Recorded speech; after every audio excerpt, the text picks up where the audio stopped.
The world population has increased from 1 billion in 1800 to 7.7 billion in 2019.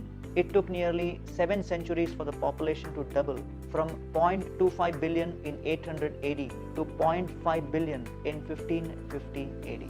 The fastest doubling of the world population happened between 1950 and 1987, from 2.5 billion to 5 billion in just 37 years, with a peak population growth of 2.1% in 1962. The world will hit 10 billion population by 2056.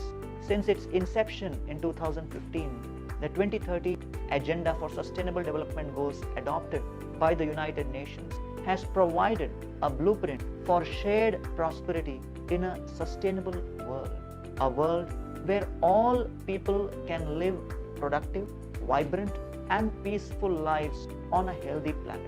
The combination of peaceful people and a prosperously green planet would be the ideal recipe for harmony and balance. On December 11, 2014, the United Nations General Assembly resolved to observe June 21st as the International Day of Yoga every year. Incidentally, the resolution mentions 4 important reasons for introducing the International Day of Yoga. The first reason is choice. Noting the importance of individuals and population making healthier choices and following the lifestyle patterns that foster good health. Second reason is control. Understanding the fact that global health is a long-term development objective that require closer international cooperation through the exchange of best practices aimed at building better individual lifestyle devoid of excesses of all kind. Third is complete. Recognizing that yoga provides a holistic approach to health and complete well-being. And fourth is communication. Recognizing also that a wider dissemination of information about the habits of practicing yoga would be beneficial for the health of the world population. In essence, the UN resolution encompasses that celebrating the International Day of Yoga on June 21st would help people in making better choices by global communication of the practice of yoga and benefits of yoga to experience complete health. The question arises, can yoga practice actually facilitate balance within the people, balance between the people, and balance on this planet? Yoga is defined by Patanjali Rishi as Yoga Chitta Vritti Nirodha. Yoga means to calm the waves or ripples of disturbance upon the waters of the mind and reunite mind to its calm state of samadhi. Therefore, yoga is literally union. In the Bhagavad Gita, chapter 2, text 48, Krishna defines yoga as Yogastha kuru karmani sangam tyaktva dhananjaya siddhya siddhyo samo bhutva samatvam yoga uchyate. Balanced in your duty without care to win or lose, turn your work to yoga as the learned sages do.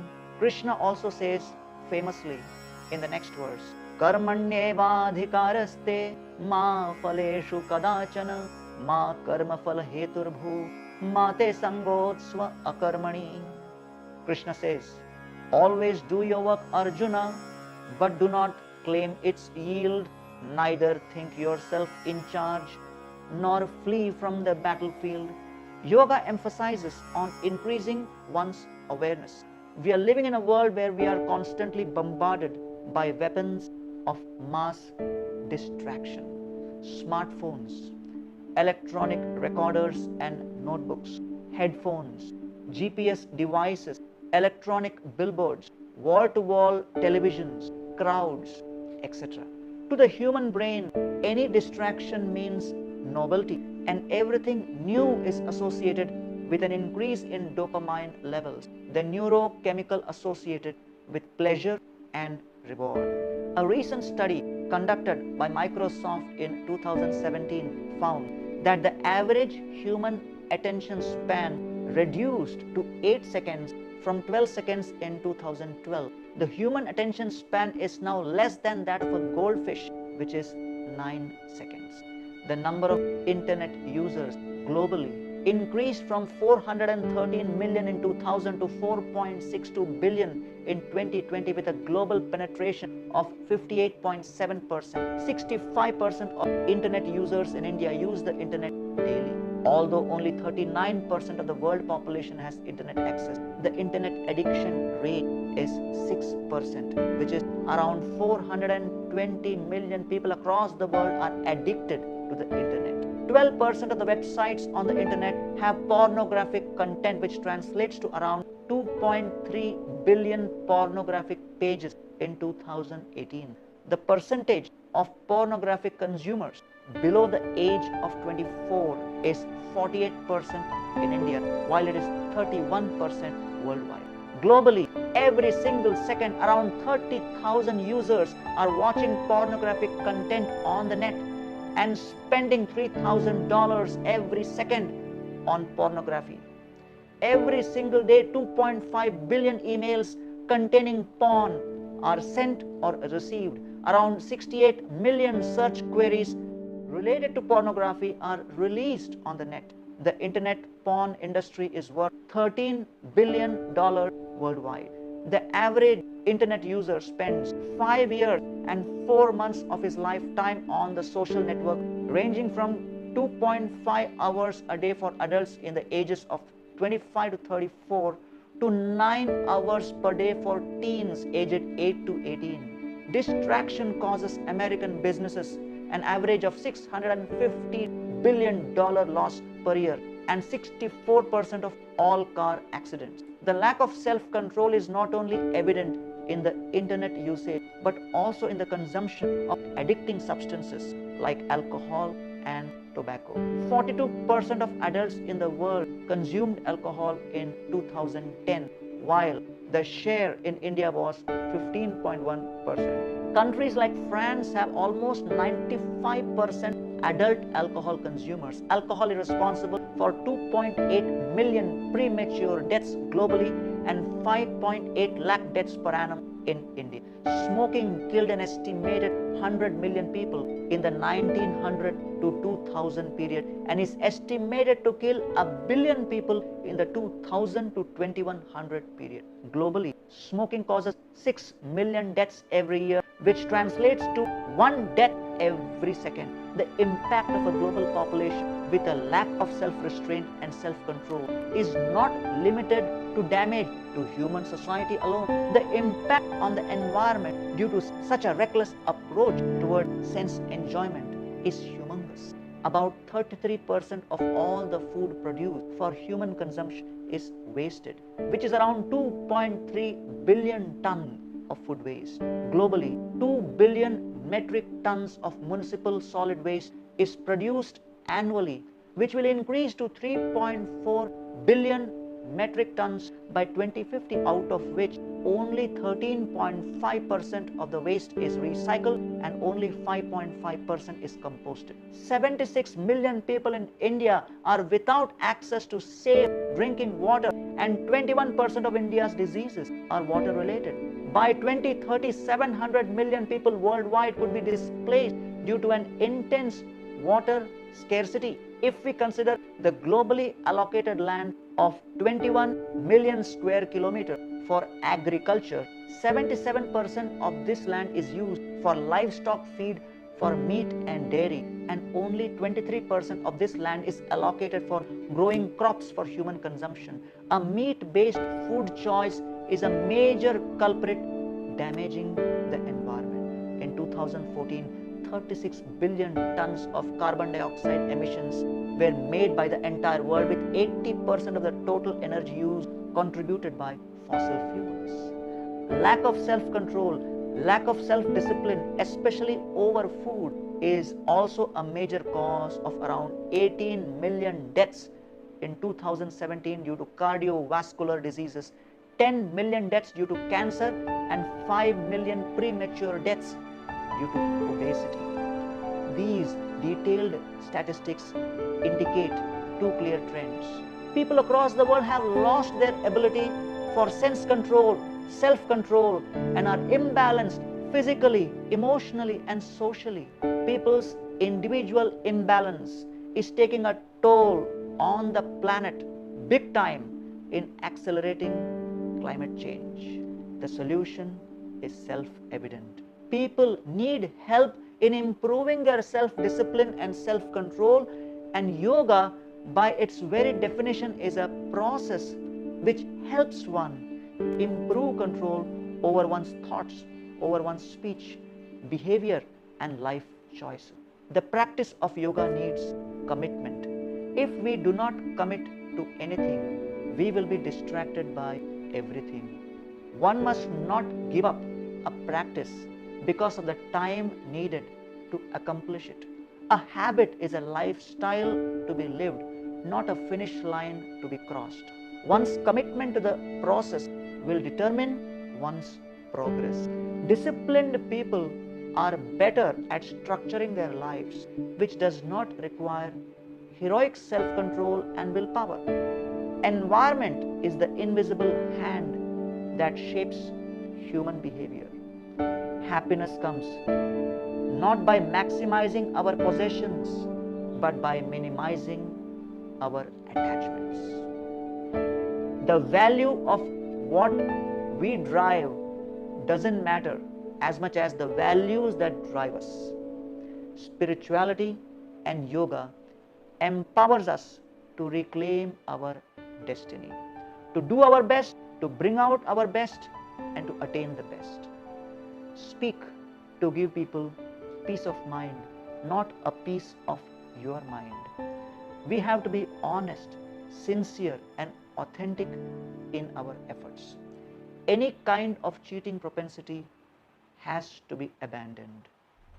There is a story of a cheater who set up a so-called clinic and put a sign outside saying, "Get treatment for ₹20, if not cured, take back ₹100. A college student walks by and thinks, this is a great opportunity to earn ₹100. He goes into the clinic as a patient, also with a cheating intent, and says, "Sir, I cannot taste anything." The cheater says, "Assistant, bring medicine from box number 22 and put 3 drops in the student's mouth."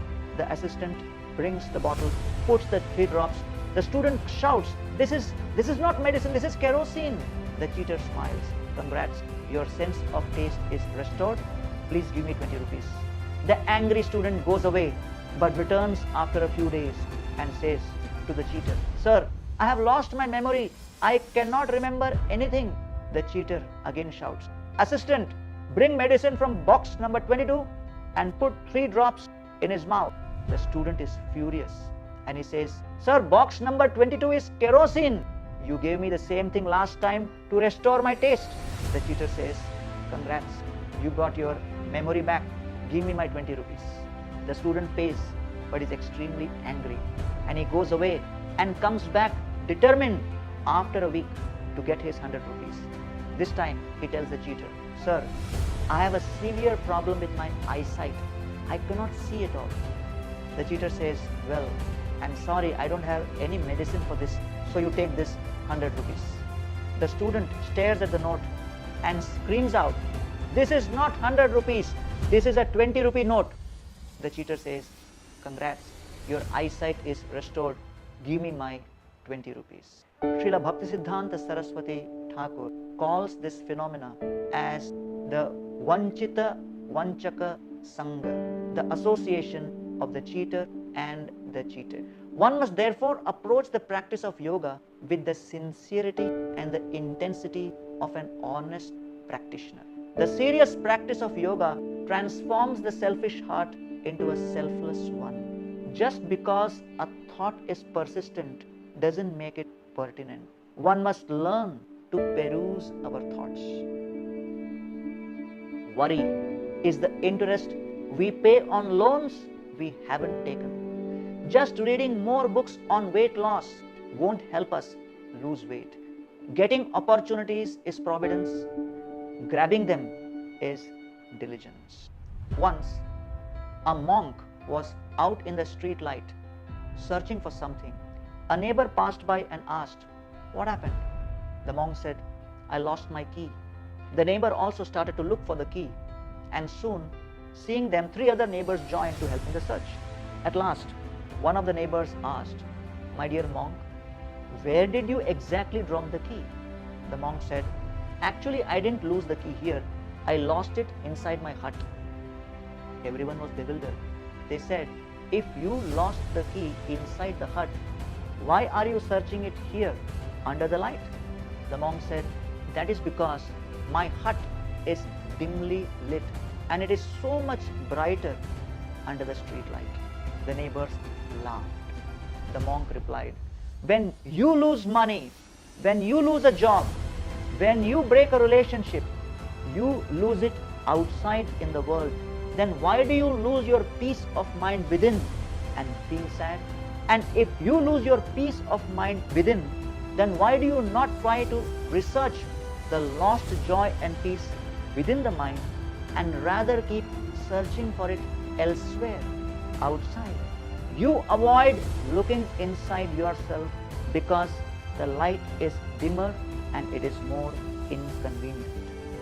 Our choice has a louder voice than our voice. What we do speaks louder than what we say. If you don't stand for something, you will fall for anything. Not all of us can do great things, but we can do small things with great love. For every minute you are angry, you lose 60 seconds of happiness. Life is like riding a bicycle. To keep your balance, you must keep moving. Success is not final. Failure is not fatal. It is the courage to continue that counts. Everyone thinks of changing the world, but very few think of changing themselves.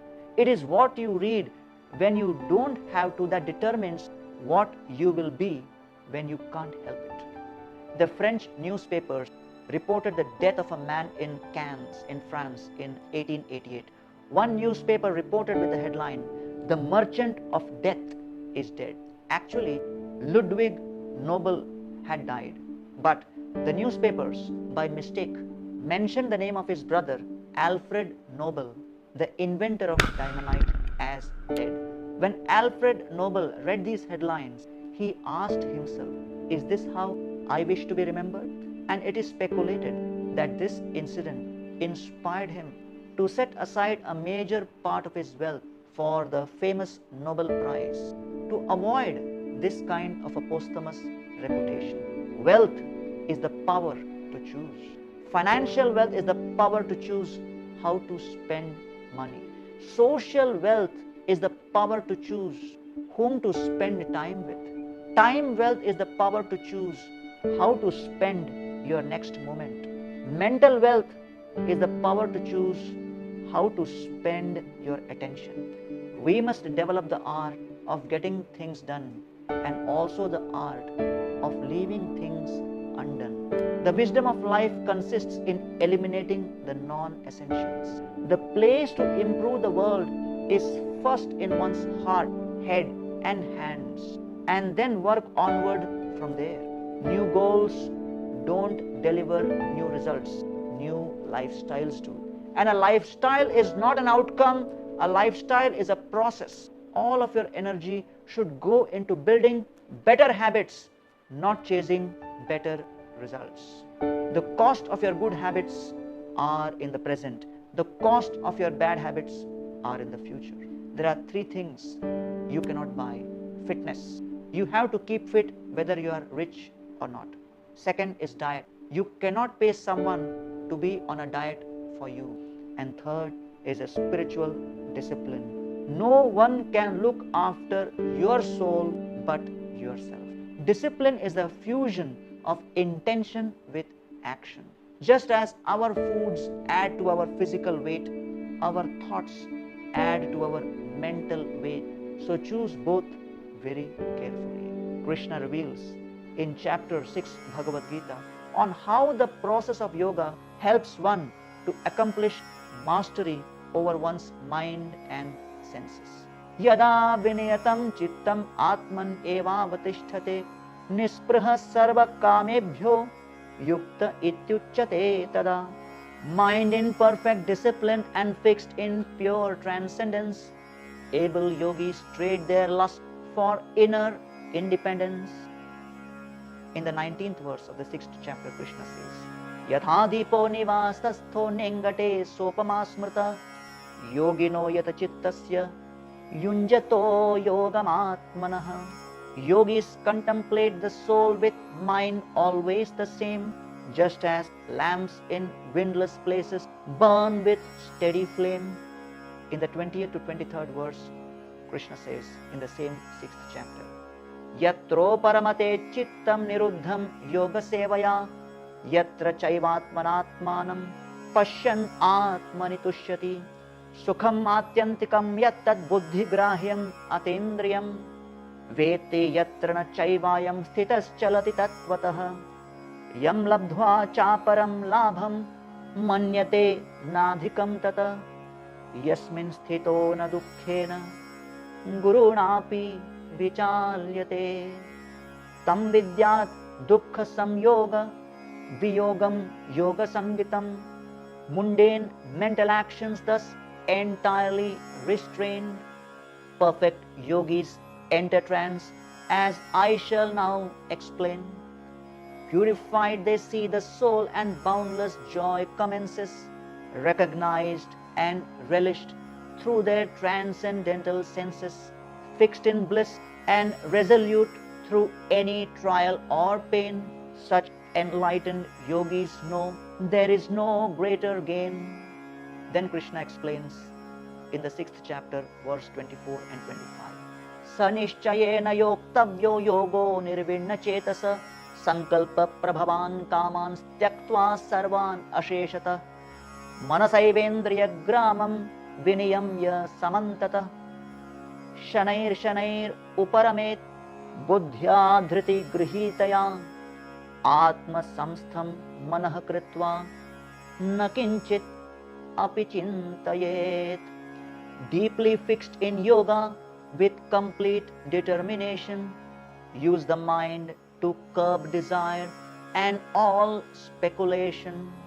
Fixed upon the soul alone with no mental affliction, step by step one enters trance with wisdom and conviction. Then Krishna explains in the 26th to the 28th verse, Yato yato nischalati manas chanchalam asthiram tatastato niyam yaitat atmanyeva vasham nayet prashanta manasam hyenam yoginam sukhamuttamam upaiti shantarajasam brahma bhutam akalmasham yunjanevam sadatmanam yogi vigata kalmasha sukhena brahma samsparsham atyantam sukhamashnute. Fleeting and unsteady minds meander here and there. Yogis must retrieve their minds and govern them with care. Mind and passions set at ease, one feels great ecstasy. Former sins give way to show one's true identity. And then Krishna concludes in texts 46 and 47 of the 6th chapter. Tapasvibhyodhiko yogi jnanibhyopi matodhika karmebhyaschadhiko yogi tasmat yogi bhavarjuna yoginamapi sarvesham madgatenantaratmana shraddhavan bhajate yomam same yukta tamo mataha. Yoga is appropriate for any situation more than mere austerity or wealth or speculation. Be detached from the results, not from the goals. Setting goals increases our focus. Worrying about results takes away our focus. To relish satisfaction, replace expectation with appreciation. Being deeply loved by someone gives you strength, while loving someone deeply gives you courage. Logic will take you from A to Z, while imagination will get you everywhere. Life can only be understood backwards, but life must be lived forwards. Faith is taking the first step even when you can't see the whole staircase. Talent hits a target no one else can hit. Genius hits a target no one else can see. Attitude is greater than accomplishment. One's flexibility, selflessness, forgiveness, obedience, and dependence on the Supreme in provoking situation makes one noble. This is the essence of yoga, which facilitates harmony, a sense of restraint and responsibility within a person, real love and affection between people, a sense of respect towards the planet, and a commitment to reduce, reuse, and recycle in one's lifestyle choices and habit. I hope this message helps you imbibe the spirit of harmony and balance on the occasion of the International Day of Yoga. Greetings and best wishes from Govardhan Eco Village and the Govardhan School of Yoga.